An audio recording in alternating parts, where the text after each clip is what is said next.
Ya, di sini ada TV Chenghong dengan kerusakan mati total, tidak ada tanda-tanda kehidupan sama sekali ya. Lampu indikator tidak menyala. Kata pemilik sih tersambar petir katanya. Nah, setelah kita periksa dan perhatikan, di sini ada komponen yang terbakar ya.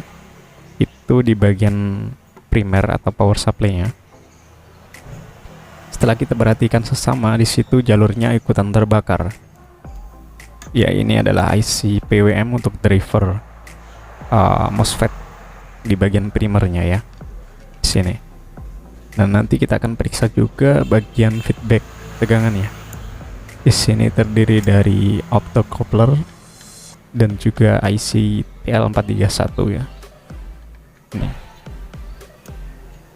Biasanya tersambar petir, kerusakan ada di bagian ini, feedback dan juga power supply. Namun tidak semuanya TV kerusakan sama ya jika tersambar petir. Oke, nanti kita akan ganti dengan gacun ini. Kenapa saya ganti dengan gacun? Karena ini tersambar petir ya. Komponen yang terbakar kemungkinan nggak cuma itu. Di bawah pendingin mungkin masih ada. Apakah nanti mampu untuk mensuplai trafo yang agak besar ini ya, gacun ini? Kita coba saja. Oke, sebelumnya kita lepas dulu mainboardnya.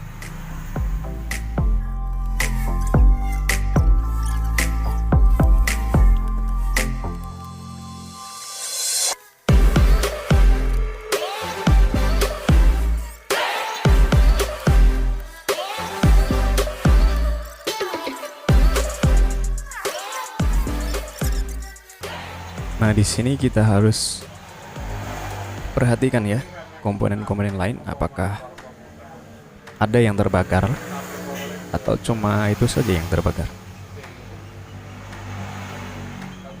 Kita harus benar-benar teliti untuk memperhatikannya, karena di sini menggunakan komponen SMD ya, yang sangat kecil sekali.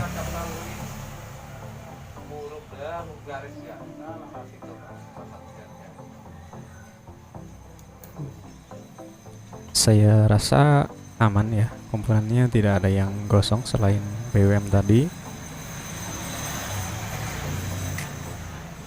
Tapi kita tidak bisa memastikan apakah hanya itu saja yang terbakar.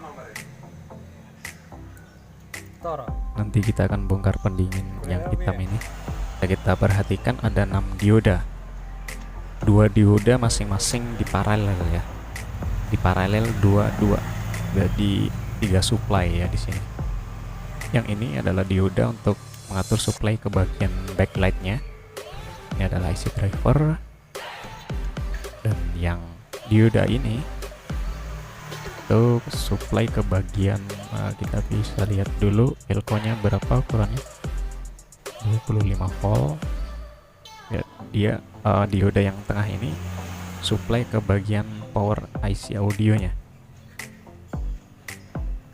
Kemudian yang dioda ini itu menuju ke DC-DC, kemudian ke IC utamanya. Jadi supply yang pakai dioda itu untuk bagian ke IC utama ya. Nanti kita periksa IC utamanya apakah masih bekerja atau enggak. Kita pasang dulu untuk lampu LED indikatornya.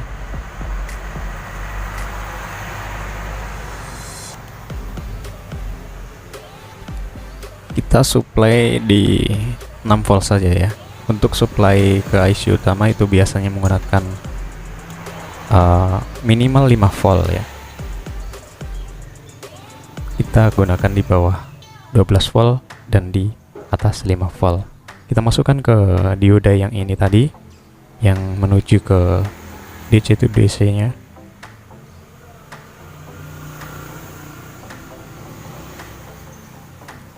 Kita perhatikan di sini LED indikator menyala warna merah, itu standby. Jika kita pencet power, dia menyala hijau. Itu bertanda IC utamanya masih bagus ya. Masih bisa merespon perintah dari tombolnya. Nah, sudah dipastikan bagian power supply yang bermasalah. Untuk bagian IC utama dan bagian yang lain kemungkinan masih bagus. Ini yang saya periksanya di bagian IC utama dan dipastikan masih bagus. Dan yang pasti nanti kita pasang gacun ya. Apakah mampu gacun ini untuk mensuplai trafo agak gede ya, sedang ya. Kita lihat saja nanti. Jika nanti tidak kuat, kita bisa ganti dengan gacun yang digunakan TV-TV tabung ya. Di sini kita perhatikan ya, di bawah pendingin ternyata masih ada komponen terbakar lagi. Itu ada resistor ya. Dan ini adalah MOSFET-nya, apakah masih bagus? Kita tes.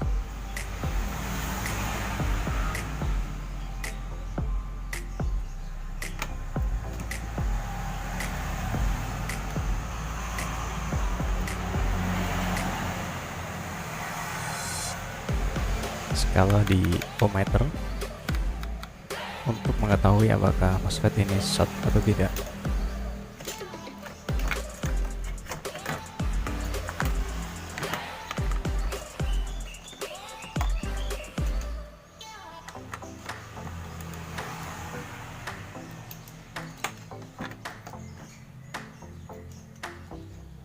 Kita hubungan probe di kaki sembarang ya, 1 atau 2 atau 2 ke 3 atau sebalik. Dan ini terlihat semuanya konslet ya. Sudah dipastikan MOSFET ini juga ikutan terbakar.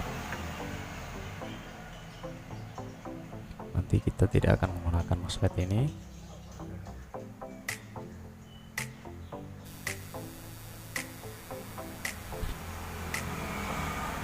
Sebelum kita pasang gacun, kita harus perhatikan tegangan ke IC utamanya itu berapa ya.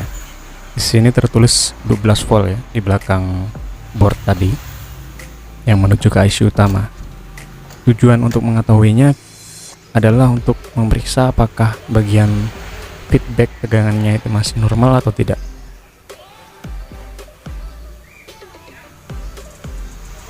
Nah, di sini bagaimana cara kita mengetahui rangkaian ini masih bagus atau tidak?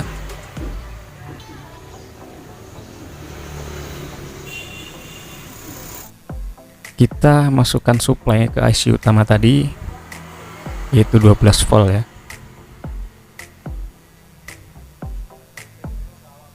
Kita supply tegangan 12 volt yang menuju ke IC utama tadi.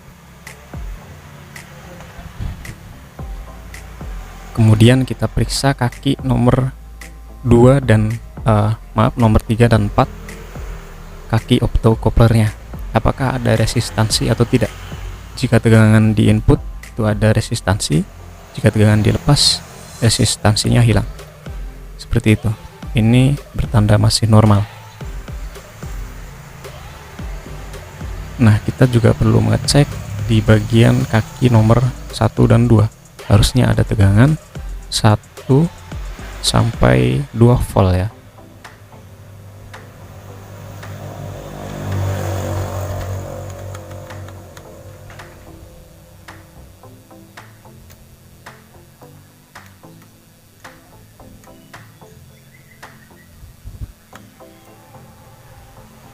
Nah, ini adalah tegangan di IC optocouplernya, tegangan di kaki IC 1 dan 2.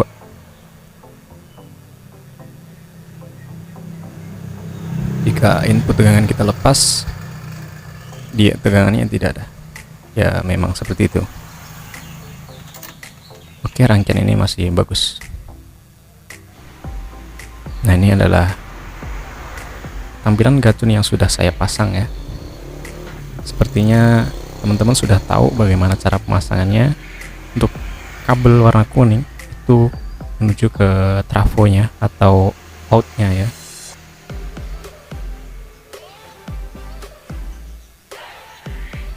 Kemudian kabel warna hitam itu ke ground, kabel warna merah itu ke VCC 12 volt sampai 28 volt. Saya hubungkan ke aux trafo ya. kemudian warna putih ke optocouplernya kaki nomor 4. Nah, di sini kita harus perhatikan kaki nomor 3 harus menuju ke ground, karena tidak semua power supply ya seperti itu. Kaki nomor 3 ke ground, biasanya ada yang kaki nomor 4-nya itu ke positif 12 volt. Nanti kita periksa. Nah, warna hijau itu menuju ke B plus 300 volt ya dari elko. Nah, seperti ini. Untuk uji coba saya menggunakan inverter agar nanti jika ada konslet atau apa-apa itu tidak sampai terjadi terbakar ya atau meledak. Jadi ini saya menggunakan arus yang kecil, menggunakan inverter ini.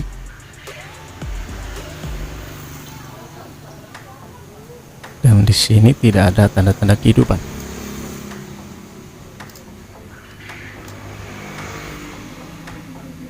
Saya akan periksa dulu di tegangan-tegangannya bagian primer.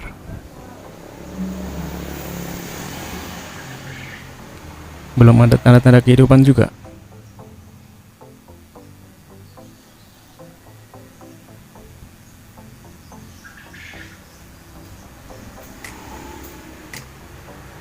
Oke, nanti kita akan periksa tegangannya, dan terpaksa saya harus beli gacun lagi yang 3 kabel ya, yang biasa digunakan di TV tabung,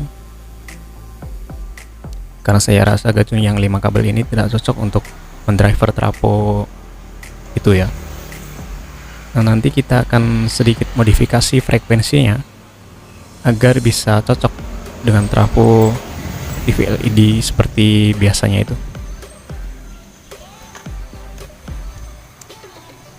Trafonya agak besar ya, nanti frekuensinya kemungkinan di sekitar 50 kHz sampai 70 kHz.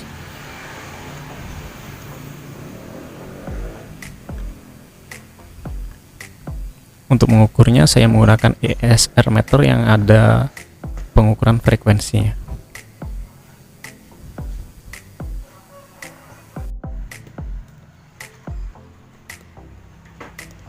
Nah, ini adalah gacun yang sudah saya modifikasi untuk bagian frekuensinya.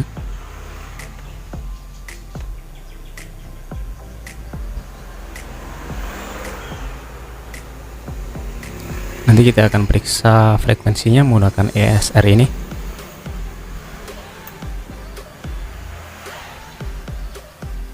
Kita supply gacunnya 12 volt.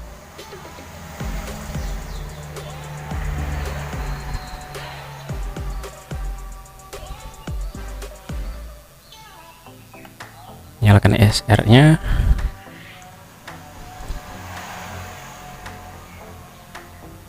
Sini kita pilih di bagian frekuensi ya. Mungkin kurang terlihat jelas. Kemudian kita pasang jalur gate MOSFET-nya. Berapakah frekuensinya? Nah, di situ terlihat 47 kHz.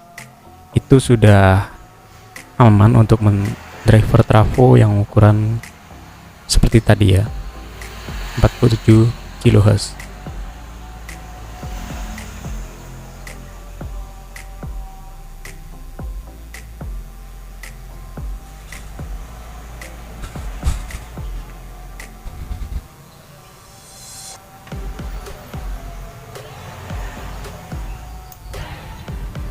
Nah, kita tidak hanya mengganti resistor bagian frekuensinya, tapi kita juga harus mengganti resistor bagian sensor arusnya agar mampu jika terjadi konsleting, rangkaian aman, tidak ada yang terbakar kecuali MOSFET-nya.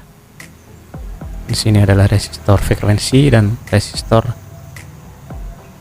sensor arus yang harus diganti. Untuk resistor bagian ini tidak perlu diganti ya, karena resistor itu untuk mengatur duty cycle-nya saja. Jadi untuk mengatur duty cycle-nya kita bisa menggunakan trim pot warna kuning tersebut. Ini sudah saya pasang di mainboard-nya.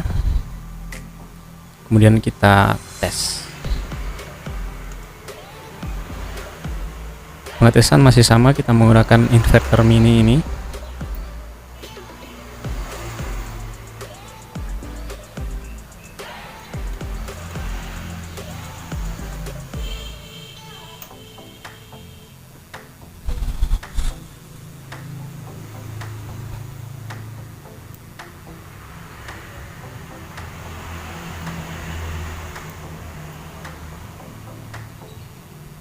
Kemudian kita periksa bagian outputnya.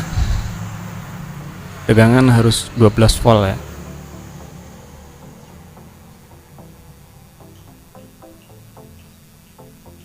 Itu terlihat 12 volt.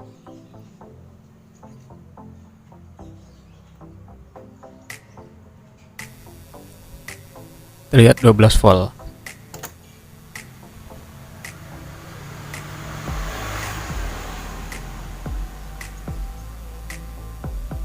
Lampu indikator warna merah. Standby. Kita pencet tombol power. Ya, warna hijau. Dan kita perhatikan di lubang kecil ini ada backlight yang sudah menyala. Itu ya. Kita akan lihat layarnya apakah ada gambar atau tidak. Ya, menyala, warna biru. Sepertinya tidak ada cacat. Nanti kita akan lihat lagi.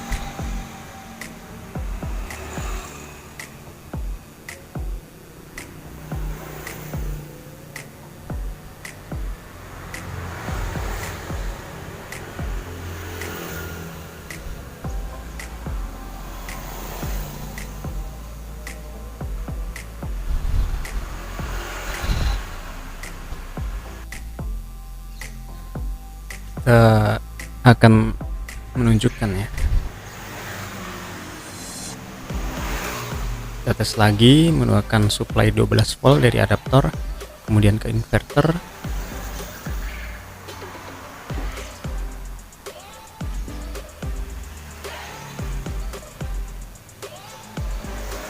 Backlight menyala.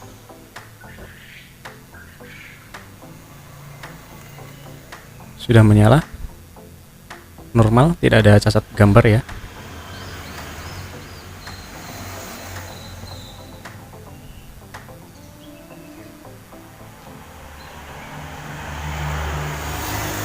Nah, ini adalah gacun yang sudah saya pasang, sudah saya kasih pendingin seperti itu.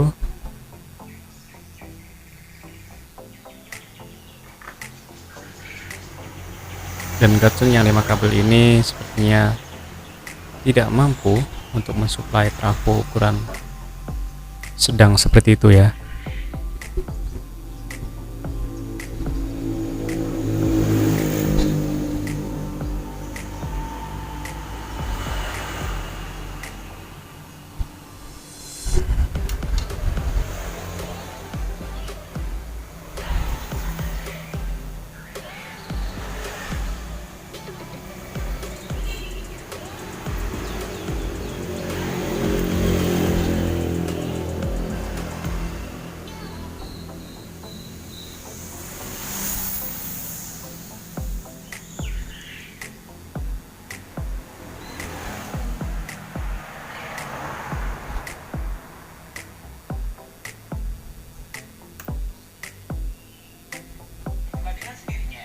Oke, ini adalah TV yang sudah saya bungkus, masih menggunakan listrik PLN. Kita akan ganti dengan inverter mini ini ya, dengan supply 12 volt dari adaptor.